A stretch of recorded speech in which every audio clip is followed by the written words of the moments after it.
नमस्कार. आरोग्य संपदा या कार्यक्रमात मी आपल्या सर्वांचे स्वागत करते. या कार्यक्रमात आपण आरोग्याविषयी विविध विषयांवर माहिती घेत असतो. असाच एक सर्वांच्या जिव्हाळ्याचा विषय म्हणजे त्वचा आणि दुसरा म्हणजे वाढते वजन किंवा लठ्ठपणा. त्वचा आणि लठ्ठपणा याचा काय संबंध आहे हे आपण आजच्या कार्यक्रमात बघणार आहे. त्वचा म्हणजे कांती म्हणजे स्किन, ती तर आपल्याला भेटतच असते. कवी कल्पनेतून नितळ कांतीचं वर्णन करताना एखादा लेखक जेव्हा सुरकुतलेल्या चेहऱ्याचं वर्णन करतो किंवा एखाद्या बालकाच्या कोमल त्वचेचं, त्वचा आपल्याला भेटतच असते. फोटोमधून, जाहिरातींमधून, विविध माध्यमातून ती आपल्याला भेटत असते. एखाद्या रूपगर्वितेचा अहंकार असो किंवा केवळ सावळ्या रंगामुळे एखाद्याचा कमी होणारा आत्मविश्वास असो, ती आपल्याला भेटतच असते. खरे म्हणजे त्वचा हे एक ज्ञानेंद्रिय आहे. तापमान, वेदना, स्पर्श अशा विविध संवेदनाची आपल्याला ती जाणीव करून देत असते. आपल्या आतल्या अवयवांचं रक्षण करणारी त्वचा खरं तर आपल्या आरोग्याचा एक आरसाच आहे. मग ते वाढते वय असो, ताणतणाव असो, कोणता आजार असो, वातावरणातील प्रदूषण असो किंवा वाढते वजन असो, त्वचेवर याचा परिणाम होतोच. आणि याचाच एक भाग म्हणून वाढते वजन, लठ्ठपणा आणि त्वचा या विषयावर आपण आज चर्चा करणार आहे. आणि ही चर्चा करण्यासाठी आपल्याकडे आलेले आहे नागपूरच्या सुप्रसिद्ध त्वचारोग तज्ज्ञ व सौंदर्य तज्ज्ञ डॉक्टर श्रद्धा महल्ले मॅडम. डॉक्टर, कार्यक्रमात आपलं स्वागत आहे. नमस्कार. डॉक्टर श्रद्धा महल्ले यांनी MBBSचं शिक्षण नागपूर आणि डर्मॅटॉलॉजिस्टचं सुपर स्पेशलायझेशन हे ठाणे येथील मेडिकल कॉलेजमधून केलेलं आहे. या आपल्या क्लिनिकमधून त्या डर्मॅटॉलॉजिस्ट आणि कॉस्मेटॉलॉजिस्ट म्हणून कार्यरत आहे. नागपूरच्या अनेक नामांकित हॉस्पिटलमध्ये डॉक्टर आपलं सेवा देत असतात. याशिवाय रामाश्रय किंवा विवेकानंद मिशन अशा अनेक सेवाभावी संस्थांमधून सुद्धा मॅडम आपली सेवा देत असतात. डॉक्टरांना लेखनाची विशेष आवड आहे आणि त्याचा उपयोग ते त्वचासंबंधी जागरूकता निर्माण करण्यासाठी अनेक वर्तमानपत्रातनं लेख देऊन करत असतात. याशिवाय TV, रेडिओ या माध्यमातून सुद्धा ते जागरूकता करत असतात.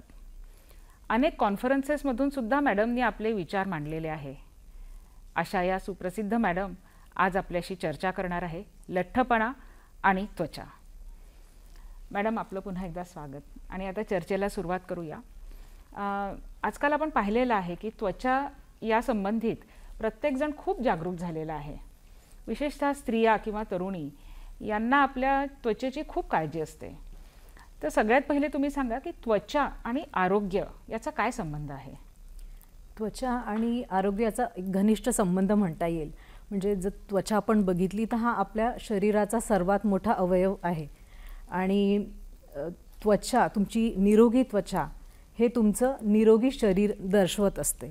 त्याच्यामुळे शरीरामध्ये जर कुठले आजार असतील तर ते आपल्या चेहऱ्यावर, आपल्या त्वचेद्वारे लक्षात येतात. आणि त्वचारोग तज्ज्ञ हे नक्कीच सांगू शकतो की या व्यक्तीला हा आजार झालेला आहे किंवा ह्या व्यक्तीमध्ये ही विटॅमिनची कमतरता आहे. भरपूर सगळे आजार जसं की डायबिटीज आहे, जर हा इन फ्युचर एखाद्या पेशंटला होणार असेल तर त्वचेवर असे काही चिन्ह उमटतात. तर त्याद्वारे त्वचारोग तज्ज्ञ नक्कीच सांगू शकतो की याला हा आजार फ्युचरमध्ये होऊ शकतो. त्याच्यामुळे त्वचेवर सर्व काही जे पण आजार आहेत, आपला स्ट्रेस आहे, ह्या ताणतणावाचा देखील परिणाम आपल्या त्वचेवर दिसतो. आणि तो जर निरोगी आपलं शरीर निरोगी असेल तर आपली त्वचा देखील निरोगीच दिसते. त्याच्यामुळे आपल्या शरीराकडे लक्ष देणं आणि जर आपल्याला नितळ त्वचा हवी असेल तर त्याकडे लक्ष देणं अगदीच गरजेचं आहे.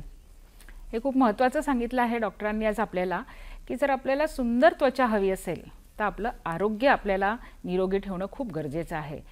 आणि आजकाल आरोग्य म्हटलं की सगळ्यांचीच एक सामान्य समस्या आहे, ती म्हणजे वाढतं वजन, ज्याला आपण लठ्ठपणा किंवा स्थूलता असं म्हणू शकतो.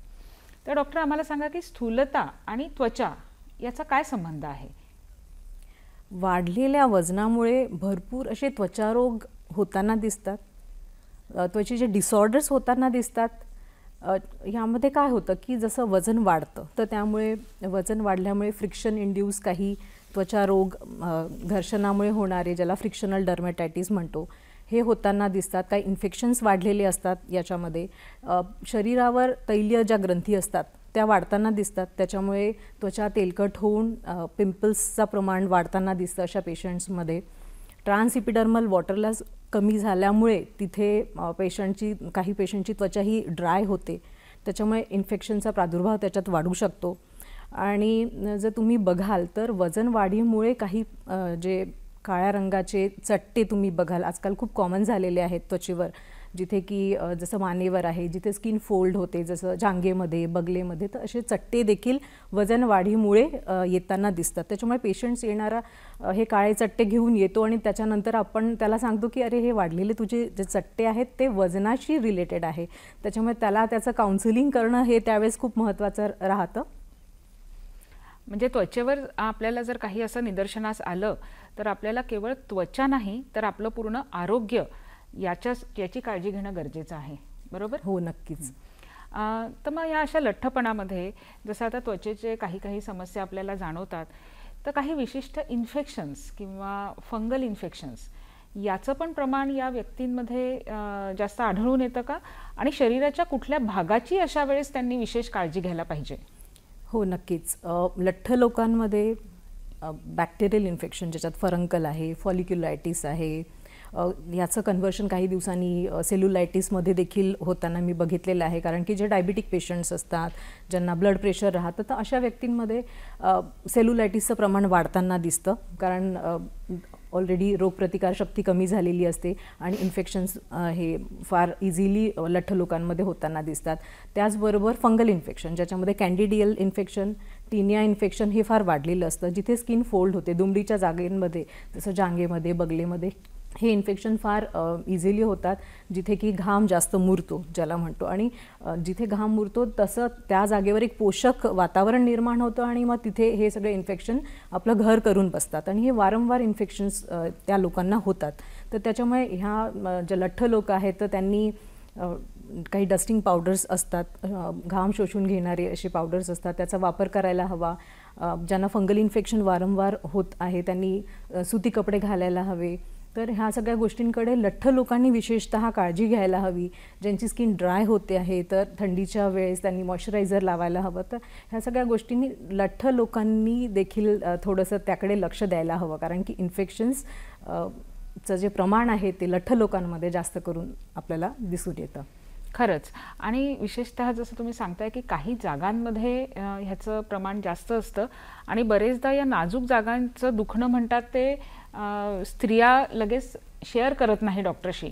तर मला असं वाटतं दुर्लक्ष न करता काहीही जाणवलं तर डॉक्टरांचा सल्ला घेणं गरजेचं आहे. हो, नक्कीच. कारण की आपण बघतो की भरपूर वेळा स्त्रियांना कुठे इन्फेक्शन झालेलं असेल आणि अशा प्रायव्हेट पार्टवर जर इन्फेक्शन झालं असेल तर त्या लवकर डॉक्टरकडे जात नाहीत आणि कुठेतरी मेडिकलमध्ये जाऊन कुठलं तरी क्रीम घेऊन येतात आणि मेडिकलवाला पण कुठलं तरी त्यांना क्रीम देतो. जर त्याच्या स्टेरॉइड असेल आणि ते स्टेरॉइड जर त्यांनी लावलं तर इन्फेक्शन 2 दिवसासाठी कमी होऊन ते पुन्हा वाढू शकतं. त्याच्यामुळे ही खबरदारी घेणं फार गरजेचं राहतं की कुठलं क्रीम तुम्ही लावत आहात. तर हे जाणून घेणं, तज्ञाचा सल्ला घेणं फार गरजेचं राहतं अशा वेळेस. आता आपण जेव्हा त्वचा म्हणतो तेव्हा तरुणींना तर नक्कीच त्याच्याबद्दल खूप जास्त चिंता वाटत असते आणि इथे तर आपण वाढतं वजन हा पण एक फॅक्टर कन्सिडर करतो आहे. त्यामुळे एकतर जास्तीचं वजन, ओबेसिटी ज्याला आपण म्हणू, त्याच्यामुळे या मुलींना चिंता खूप वाटत असते. आणि असं असताना त्यांच्या मानेवर आपल्याला असं एक काळसर, जाडसर असं एक ज्याला पिगमेंटेशन म्हणता येईल आहे, असं पण बरेच वेळा आढळून येतं. तर हा काय प्रकार आहे? म्हणजे हे स्किनचा प्रॉब्लेम आहे का काही अंतर्गत प्रॉब्लेम आहे? आणि असं जर त्यांना जाणवलं तर त्यांनी काय करायला पाहिजे? याला आपण अकॅन्थॉसिस नायग्रिकन्स असं म्हणतो. तर हे त्वचेवर उमटणारं एक चिन्ह आहे. हा काही आजार नाही आहे आणि सुरुवातीला याचा जो संबंध आहे हा मॅलिग्नन्सीशी म्हणजे कर्करोगाशी लावण्यात यायचा. पण आता पोस्ट कोविड एरा याच्यामध्ये वाढलेलं वजन आणि यामधूनच हे उत्पन्न होणारे मखमली चट्टे त्याला आपण म्हणतो, गडद रंगाचे चट्टे असतात आणि हे मानेवर, जांघेमध्ये आणि बगलेमध्ये हे चट्टे विशेषतः दिसून येतात आणि चेहऱ्यावर देखील आजकाल दिसतात. आणि याला आपण फेशियल अकॅन्थोसिस म्हणजे चेहऱ्यावर दिसणाऱ्या चट्ट्यांना म्हणतो आणि हे मुख्यतः पुरुषांमध्ये जास्त करून आढळून येतात हे चट्टे. आणि आता याचा संबंध म्हणजे आता भरपूर याच्यावर रिसर्च सुरू आहे, स्टडीज सुरू आहे आणि याचा संबंध आता इन्सुलिन रेझिस्टन्स याच्याशी जोडण्यात आलेला आहे. म्हणजे ज्या लोकांना हे चट्टे येतात त्यांना पुढील काळामध्ये त्यांना डायबिटीज होऊ शकतो, त्यांना मेटाबॉलिक सिंड्रोम होऊ शकतात ज्याच्यामध्ये हायपरटेन्शन आहे, लिव्हरचे काही प्रॉब्लेम्स आहेत. तर ह्या सगळ्या गोष्टींचा त्यांना त्रास होऊ शकतो हे चट्टे ते दर्शवित असतात. त्याच्यामुळे वजन जर कमी केलं अशा रुग्णांनी तर त्यांचे हे चट्टे आपोआप कमी होतात. त्याच्यामुळे ह्या पेशंट्सला आपण वजन कमी करण्याचा सल्ला देतो, डाएट फॉलो करण्याचा सल्ला देतो आणि काही चाचण्या देखील आपण करून घेतो की मुख्य कारण काय आहे अकॅन्थोसिस निग्रिकन्सचं. कारण याची पण भरपूर कारणं राहू शकतात. जसं मी बोलली की मॅलिग्नन्सी राहू शकते किंवा इन्सुलिन रेझिस्टन्स राहू शकतं. भरपूर इंटरनल काही प्रॉब्लेम्समध्ये देखील असे चट्टे शरीरावर येऊ शकतात. त्याच्यामुळे त्वचारोग तज्ज्ञाकडे गेल्यानंतर आम्ही काही चाचण्या देखील त्यांना सांगतो ज्याच्यामध्ये होमा-IR टेस्ट करवतो, इन्सुलिनच्या टेस्ट करवतो, ग्लुकोज टेस्ट करून आम्ही सगळ्या चाचण्या करून, थायरॉईड चेक करून. तर बेसिक कारण काय आहे त्याच्या मागचं हे जाणून घेऊन मग त्याच्यावर उपचार करण्यात येतात आणि मग हे चट्टे हळूहळू कमी देखील होऊ शकतात. म्हणजे आपण असे छोटेसे चट्टे दिसले आपल्यावर किंवा कोणावरही तर मला असं वाटतं ह्याला सिरियसली घेणं गरजेचं आहे, तज्ज्ञांचा सल्ला घेणं खूप जास्त गरजेचं आहे. डॉक्टर, आपण तरुणींची गोष्ट इथे करत आहोत. तर जसं तुम्ही मेटाबॉलिक सिंड्रोम असं म्हटलं तर बरेचदा आजकाल PCOD हा पण एक प्रकार बऱ्याच तरुणींना सांगण्यात येतो की तुम्हाला PCOD आहे म्हणून. तर मग याचा आणि त्वचेचा किंवा मेटाबॉलिझमचा आणि याचा काय संबंध आहे किंवा अशा वेळेस तुम्ही काय सांगाल? PCODचे भरपूर पेशंट्स त्वचारोग तज्ज्ञाकडे येतात. PCOD म्हणजे काय तर पॉलिसिस्टिक ओव्हेरियन डिसीज. याच्यामध्ये पेशंटला इर्रेग्युलर मेन्सेस राहतात, त्या पेशंट्समध्ये ओबेसिटी असते, हायपर अँड्रोजेनिझममुळे हा प्रॉब्लेम क्रिएट होतो, त्यांना पिंपल्स येतात. तर हे एक व्हिशियस सायकलच आहे. म्हणजे वजन वाढेल, PCOD होईल आणि मग हे सगळे त्रास सुरू होतील. तर याच्या मागचं मुख्य कारण म्हणजे आपल्या शरीरात होणारे हॉर्मोनल बदल. तर ज्यांना PCOD राहतं त्यांच्या ओव्हरीजमध्ये भरपूर सगळ्या गाठी निर्माण होतात आणि ह्या गाठींद्वारे अँड्रोजन्स म्हणजे पुरुष हॉर्मोन्स बनत राहतात आणि ते जास्त प्रमाणात बनतात. त्याच्यामुळे हिरोसुटिझम म्हणजे चेहऱ्यावर येणारे अनावश्यक केस, दाढीसारखे पुरुषांसारखे येणारे केस, तर हे मुख्यतः याचा त्रास मी येणारच होती. त्याचा त्रास मुलींना मुख्यतः होतो. पण नुसतं PCOD म्हणून नाही तर कधी कधी वाढत्या वयामध्ये सुद्धा चेहऱ्यावर असे वेगवेगळ्या ठिकाणी केस उगवताना दिसतात. तर त्याचं पण कारण PCODच आहे की वाढत्या वयानुसार काही वेगळं कारण असू शकतं? मागचं कारण आहे वाढलेलं वजन. म्हणजे वाढलेलं वजन दोन प्रकारे काम करतं असं समजून घ्या. पहिलं म्हणजे वजन जर वाढलं असेल तर हायपर इन्सुलिनिमिया राहू शकतो आणि त्याच्याद्वारे तुमच्या ज्या ओव्हरीज आहेत त्या अँड्रोजन्सचं सिक्रेशन जास्त करतील. दुसरा प्रकार म्हणता येईल की तुमचे जे वाढलेलं ॲडिपोज टिश्यूज आहेत तर त्या टिश्यूजचं कन्व्हर्शन, फॅटी टिश्यूजचं कन्व्हर्शन डायरेक्टली टेस्टोस्टेरॉन किंवा पुरुष हॉर्मोन्समध्ये कन्व्हर्ट होऊन हॉर्मोनल इम्बॅलन्स होईल आणि त्याद्वारे तुम्हाला भरपूर सगळे प्रॉब्लेम्स होऊ शकतात.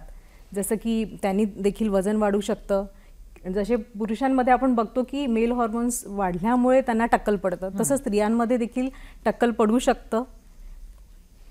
फिमेल अँड्रोजेनेटिक ॲलोपेशिया सारखं त्यांच्यामध्ये पण एक पिक्चर दिसू शकतं. डॅन्ड्रफ हा देखील प्रकार याच्यामध्ये होऊ शकतो. पिंपल्स वाढू शकतात आणि आताच आपण बोललो की हिरसुटिझम म्हणजे अनावश्यक केस देखील चेहऱ्यावर येऊ शकतात. तर हे सगळं वाढलेल्या वजनामुळे ॲडिपोज टिश्यूजचं कन्व्हर्शन अँड्रोजन्समध्ये झाल्यामुळे होतं. म्हणजे लक्षणं जरी त्वचेवर दिसत असले तरी त्याचं कारण हे आपल्या इतर सिस्टममध्ये राहू शकतं आणि त्याच्यामुळे आपण फक्त स्किनवर फोकस न करता पूर्ण आपल्या शरीराकडे आणि आपल्या आरोग्याकडे लक्ष देणं हे खूप गरजेचं आहे. असा संदेश मला असं वाटतं इथे डॉक्टरांनी आपल्याला खूप महत्त्वाचा दिलेला आहे. अशीच चर्चा आपण सुरू ठेवणार आहोत कारण या संबंधित अनेक शंका आपल्या मनात असतात. परंतु आता वेळ झालेली आहे एका ब्रेकची आणि ब्रेकनंतर आपण लगेचच चर्चा सुरू ठेवूया.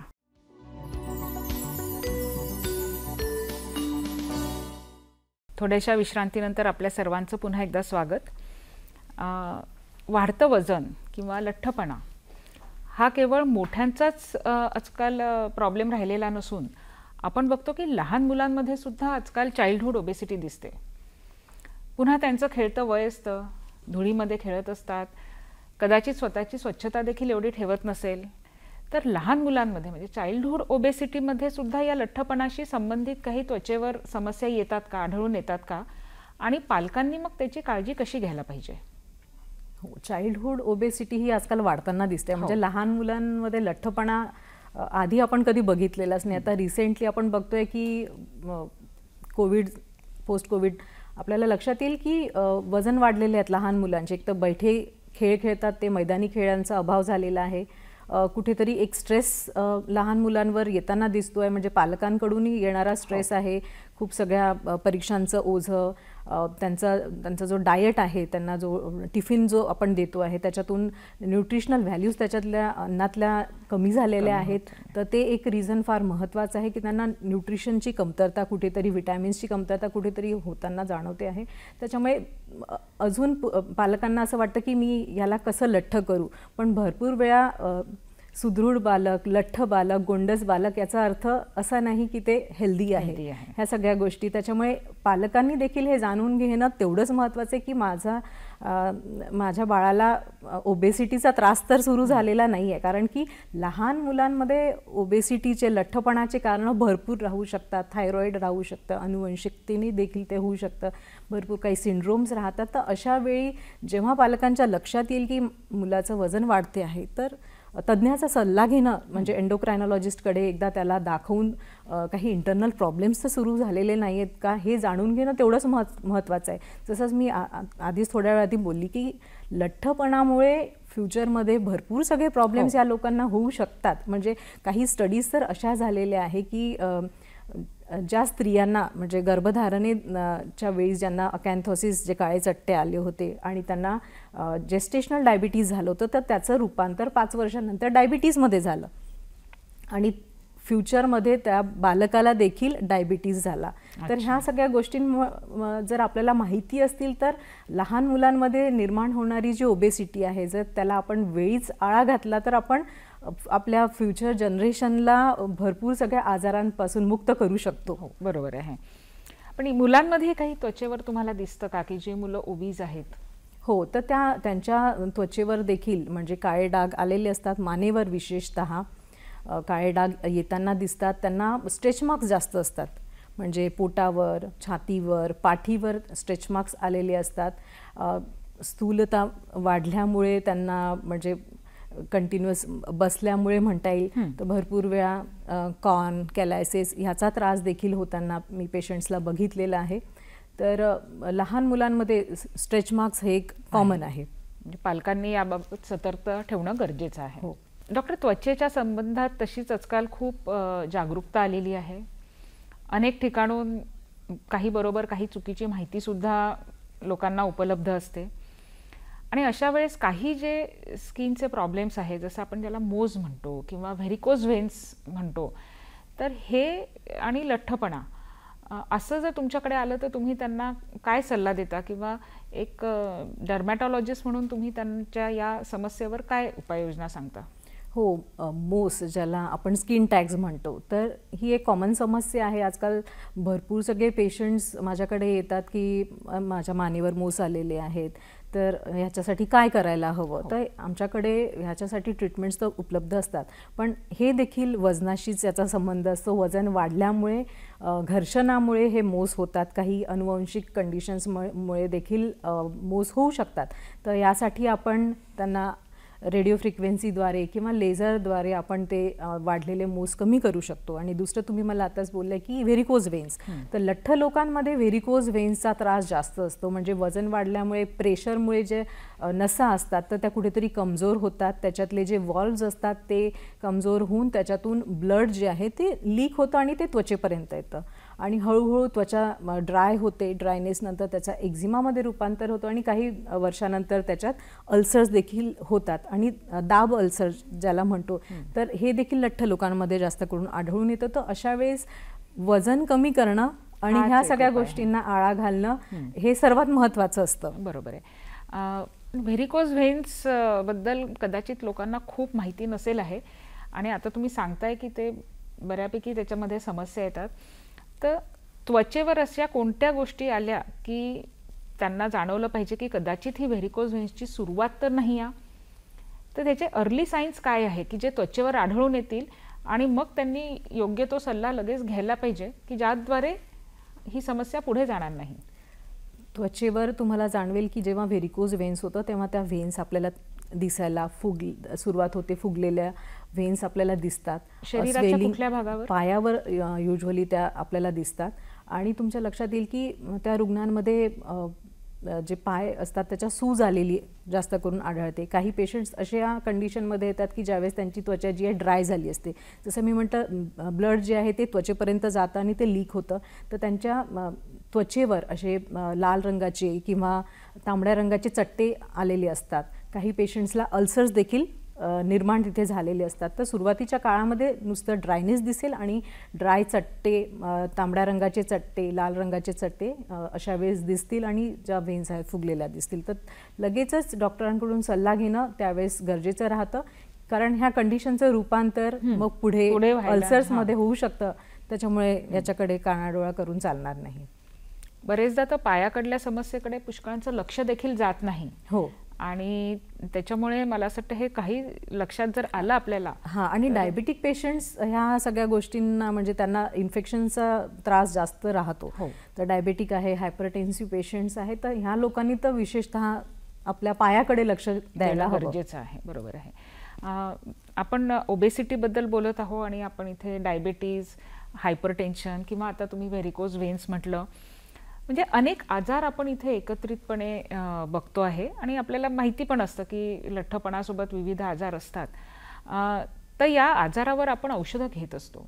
या औषधांचा पण त्वचेवर काही विपरीत परिणाम होतो का? औषधांमुळे पण त्वचेवर परिणाम होताना दिसतो. समजा आता एखाद्या व्यक्तीला थायरॉईड असेल, तर हायपोथायरॉइडिझममुळे पण तुमच्या लक्षात येईल की त्या पेशंटची त्वचा जी आहे ती ड्राय होताना दिसते, केस गळताना दिसतात. काही हायपरटेन्सिव्ह, अँटी डायबेटिक मेडिकेशन्स घेतल्यामुळे देखील त्वचा जी आहे ती ड्राय होते. फोटोसेन्सिटिव्ह म्हणजे उन्हात गेल्यानंतर त्याचा त्वचेला त्रास होऊ शकतो. तर ह्या गोळ्यांचा देखील परिणाम आपल्या शरीरावर होत असतो. त्याच्यामुळेच तज्ज्ञाचा सल्ला घेऊनच ज्या पण काही औषधी आहेत त्या घ्यायला हव्यात. भरपूर वेळा तुमच्या असं लक्षात येईल की बीटा ब्लॉकर ह्यासारखे काही अँटी हायपरटेन्सिव्ह ड्रग्ज आहेत, तर ह्यामुळे पेशंटला रॅश येऊ शकते किंवा ड्रग रिॲक्शन देखील काही औषधांमुळे होऊ शकतात. आणि तुमचं असं जर काही जटिल आजार असेल किंवा ज्याला आपण ऑटोइम्युन डिसऑर्डर्स, तर अशा पेशंट्सला भरपूर वेळा स्टेरॉइड्स देण्यात येतात. तर ह्या स्टेरॉइड्सचे पण भरपूर साईड इफेक्ट आपल्या त्वचेवर होतात. जसं लठ्ठपणा तर येतो स्टेरॉइड घेतल्यानंतर, स्ट्रेच मार्क्स देखील येतात. तर वजन वाढीमुळे होणारे सगळे साईड इफेक्ट्स त्या स्टेरॉइडमुळे देखील दिसू शकतात. त्याच्यामुळे आपल्या शरीरावर आपण जे पण अन्नग्रहण करतो आहोत, औषधी घेत आहोत, तर याचा सगळा जो परिणाम आहे तो आपल्या त्वचेद्वारे दिसतच असतो. ही चर्चा आपण अशीच सुरू राहणार आहे, कारण यापुढेही डॉक्टर आपल्याला अतिशय महत्त्वाची माहिती देणार आहेत. सध्या वेळ झालेली आहे का ब्रेकची. भेटूया लगेच.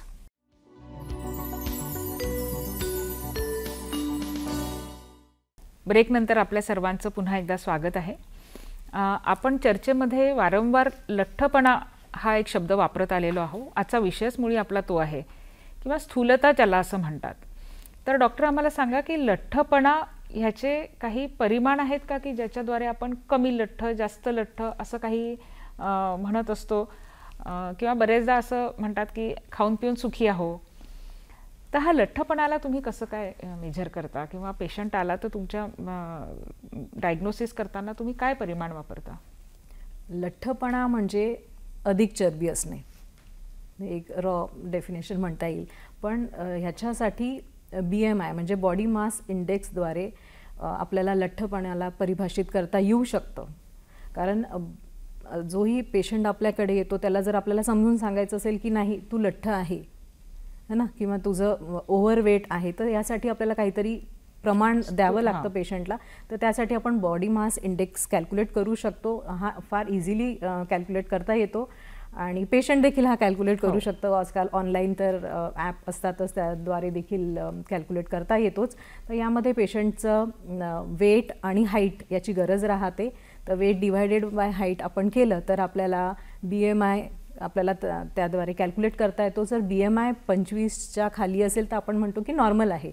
ओके. पण 25 ते 30च्या घरात जर BMI असेल तर याचा अर्थ आहे की पेशंट ओव्हरवेट आहे, म्हणजे नॉर्मल वेटपेक्षा थोडं त्याचं वजन जास्त आहे. पण 30पेक्षा जास्त असेल BMI म्हणजे आपण त्याला लठ्ठपणा, ओबेसिटी आहे असं आपण डिफाईन करू शकतो. आणि त्याच्यात पण पुढे त्याचं क्लासिफिकेशन होतं, म्हणजे 32पेक्षा जर जास्त BMI असेल तर हायली ओबेज, आणि 40पेक्षा जास्त असेल BMI तर मॉर्बिडली ओबेज. आणि हे जाणून घेणं गरजेचं याच्यासाठी राहतं कारण की यावरच अवलंबून आपली ट्रीटमेंट राहते. जर मॉर्बिडली ओबेज पेशंट असतील तर त्याच्या मागचे कारणं तर जाणून घेऊन त्यावर उपचार कुठले करावे लागतील, कारण प्रत्येकच म्हणजे नुसतं गोळ्या घेऊनच काही वजन कमी होणार असं नाही आहे.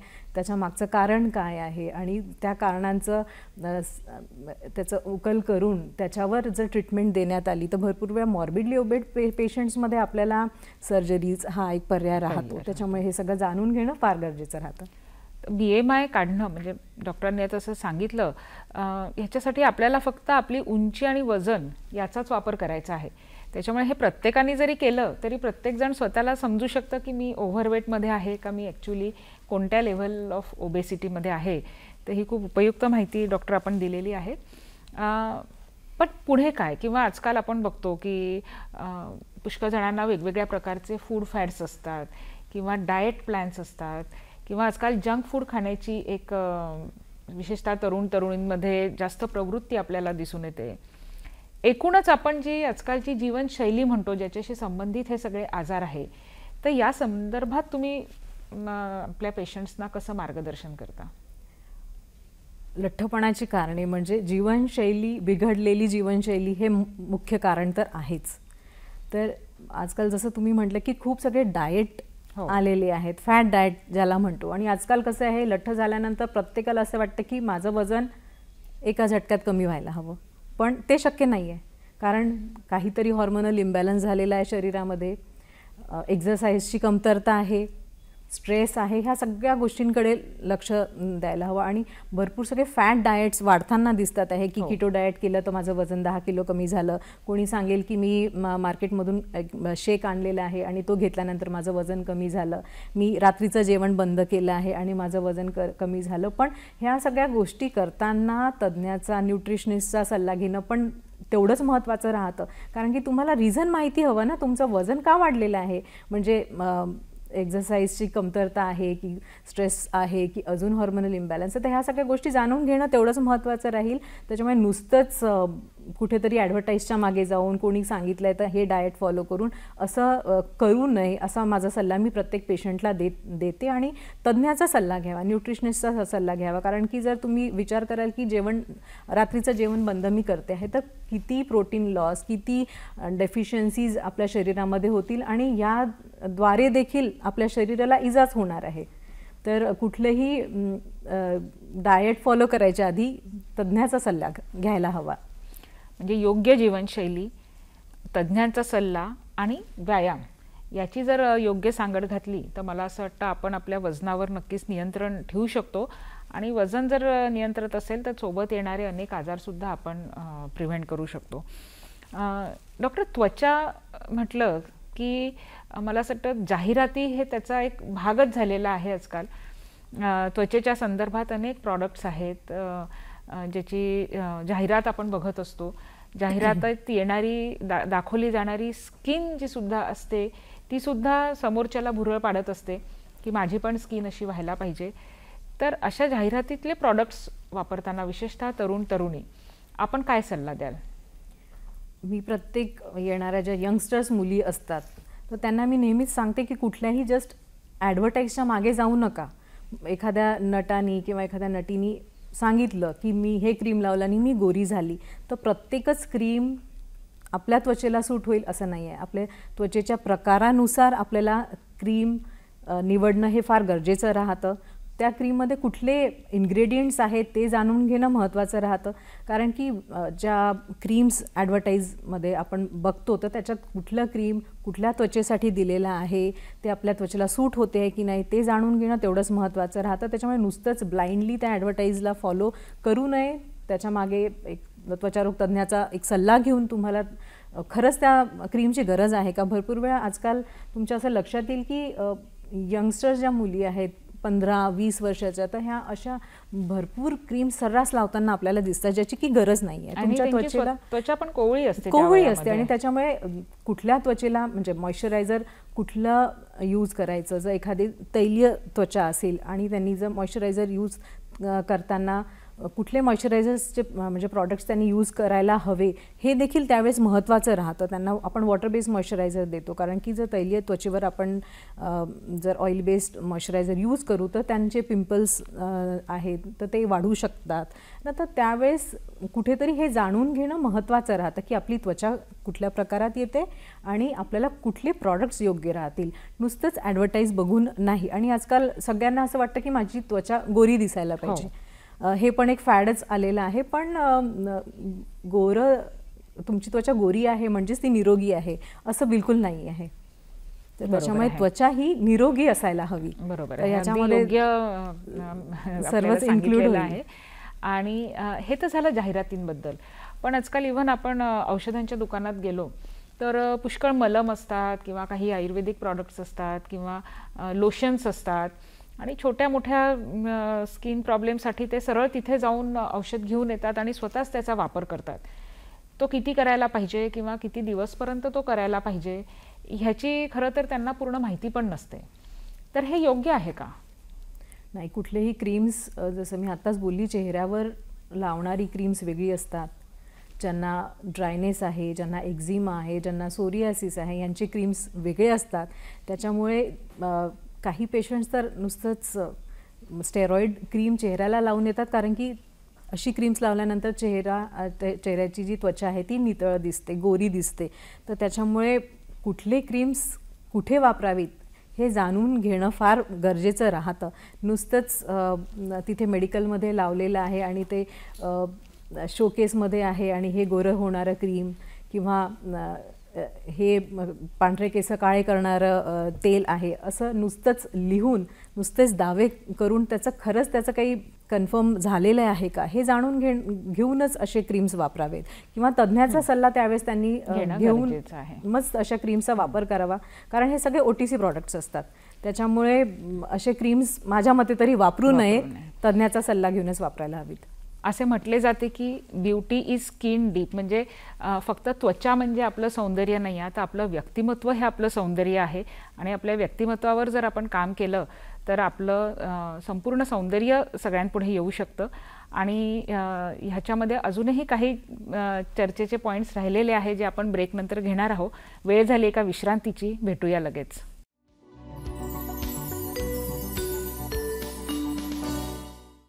ब्रेकनंतर आपल्या सर्वांचं पुनश्च एकदा स्वागत आहे. डॉक्टर, आजकाल आपण पाहिलं की सर्व क्षेत्रांमध्ये विशेषतः मेडिकलच्या आधुनिक तंत्रज्ञान खूप ठिकाणी वापरलं जातं. तर हे जे त्वचाचे जे विकार आहेत त्याच्यासाठी पण काही तुमच्याकडे आधुनिक तंत्रज्ञान उपलब्ध आहे का किंवा काही न्यू टेक्निक्स असे उपलब्ध आहे का की ज्याद्वारे आपण पेशंट्सची हेल्प करू शकतो?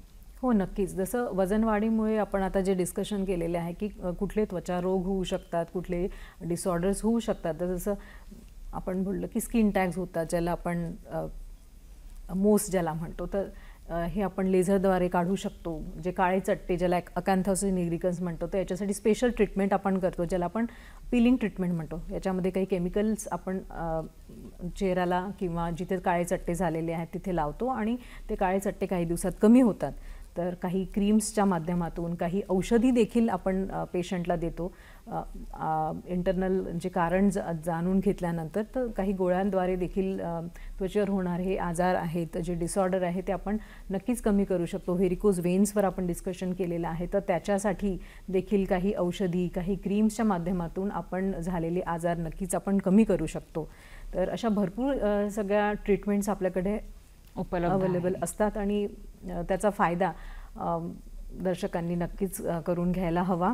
स्किनच्या ट्रीटमेंटबद्दल तर आपण पाहिलं की आधुनिक तंत्रज्ञान आपल्याला वापरता येतं आहे आणि त्याच्यामुळे सुद्धा जो एक स्किनवर चांगला योग्य परिणाम होतो ते तर आपण सांगितलंच आहे.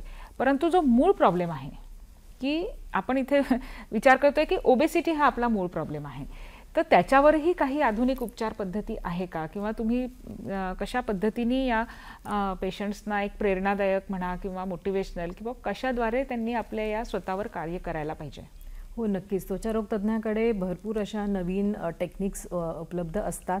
जसं की तुम्ही बघाल की डबल चिन, ज्याला आपण दुहेरी हनुवट्या असं म्हणतो, तर ही एक साधी वजन वाढीमुळे झालेली समस्या आहे. जर ही आपल्याला कमी करायची असेल तर यासाठी काही टेक्निक्स असतात, जसं की इंजेक्शन लायपोलायसिस, म्हणजे ज्याच्यामध्ये आपण त्या फॅटमध्ये इंजेक्शन देऊन ते वाढलेलं फॅट आहे ते वितळवतो. तर इंजेक्शन लायपोलायसिसने ते आपण कमी करू शकतो. हायफू म्हणजे हाय इंटेन्स फोकस अल्ट्रासाऊंड, ही ह्या ट्रीटमेंटचा वापर करून चेहऱ्यावर वाढलेलं जे अतिरिक्त चरबी जी आहे ती आपण कमी करू शकतो. त्याच्यानंतर लेझर लायपोलायसिस करू शकतो. त्यानंतर क्रायोलायपोलायसिस, ज्याच्यामध्ये फ्रीज टेक्निकचा वापर करून जे वाढलेलं चरबीचं प्रमाण आहे ते आपण कमी करू शकतो. कार्बॉक्सी थेरपी म्हणून एक थेरपी असते, तर याच्यात कार्बन डायऑक्साईडचा वापर करून आपण चरबीचं प्रमाण कमी करू शकतो. तर अशा भरपूर अशा टेक्निक्स आजकाल उपलब्ध झालेल्या आहेत. म्हणजे नुसतंच एक्सरसाइज, औषधी ह्या सगळ्या व्यतिरिक्त काही ह्या टेक्निक्सचा वापर करून आपण वजन कमी करू शकतो, शरीराला एक डौलदार बनवू शकतो आणि बॉडी कंटुरिंग आजकाल हा शब्द जास्त वापरण्यात येतो, ते करू शकतो. तर ही माहिती पुष्कळ मला असं वाटतं तरुणी असतील किंवा इव्हन मध्यम वयातले पण स्त्रिया असतील आहे, तर बरेचदा ही माहिती ते लोक नेटवरनं घेतात. तर नेटवरच्या माहितीवर विश्वास ठेवायला पाहिजे की आपण जसे म्हणतात त्वचा रोग तज्ज्ञ यांच्याशी त्यांनी सल्ला घेतला पाहिजे? वजन कमी जर करायचं असेल तर ह्याच्यामध्ये खूप सगळ्यांना इन्व्हॉल्व करणं फार गरजेचं आहे. म्हणजे जर त्वचेवर काही प्रॉब्लेम्स निर्माण झाले असतील वजन वाढीमुळे, तर डर्मॅटॉलॉजिस्ट नक्कीच ते सांगेल की काय याच्या मागचं कारण काय आहे. पण त्याचबरोबर न्यूट्रिशनिस्टचं पण त्यांच्याकडून पण मार्गदर्शन घेणं तेवढंच गरजेचं राहतं. भरपूर वेळ एंडोक्रायनॉलॉजिस्टचा सल्ला फार गरजेचा राहतो, ज्यांना PCOD आहे, ज्यांना हायपोथायरॉईड आहे किंवा बाकी पण काही सिंड्रोमिक ओबेसिटी असते. तर यामध्ये भरपूर अशा तज्ज्ञांचा सल्ला घेणं फार गरजेचं राहतं, कारण it is a combination approach. नुसतंच डर्मॅटॉलॉजिस्टच वजन पेशंटचं कमी करेल असं नाही आहे. याला भरपूर सगळे तज्ज्ञांची गरज राहते.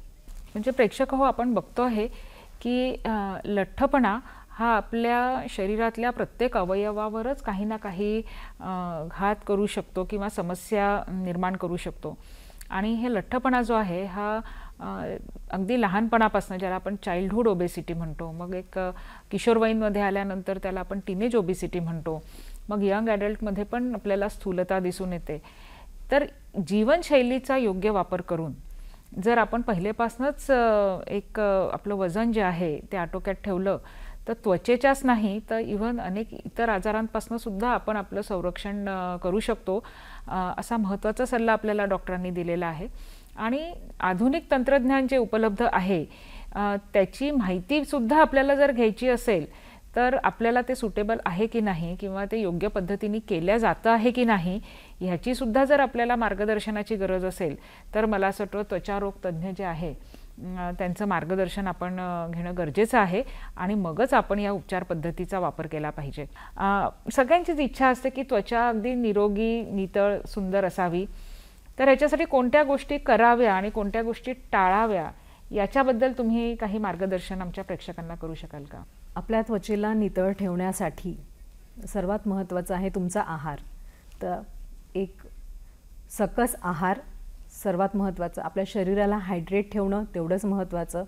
रेग्युलर एक्झरसाइज, योगा आणि एक व्यवस्थित झोप ही सर्वात महत्त्वाची आहे. आणि त्याचबरोबर तुम्ही आपल्या त्वचेसाठी एक डेली रूटीन फॉलो करणं ते देखील तेवढंच महत्त्वाचं असतं. त्यामध्ये तुम्ही सकाळी उठल्यानंतर एक योग्य तो फेस वॉश वापरणे, एक मॉइश्चरायझर जे तुमच्या त्वचेला सूट होईल आणि एक सनस्क्रीन, आणि गरज पडल्यास म्हणजे 40शी नंतर कुठलं तरी नाईट क्रीम त्वचारोग तज्ज्ञांकडून सल्ला घेऊन एक योग्य आपल्या त्वचेला सूट होईल असं नाईट क्रीम वापरणं हे फार गरजेचं असतं. वेळ झाली आहे एका ब्रेकची आणि कार्यक्रमाच्या शेवटाला आपण येत आहोत. भेटूया लगेचच.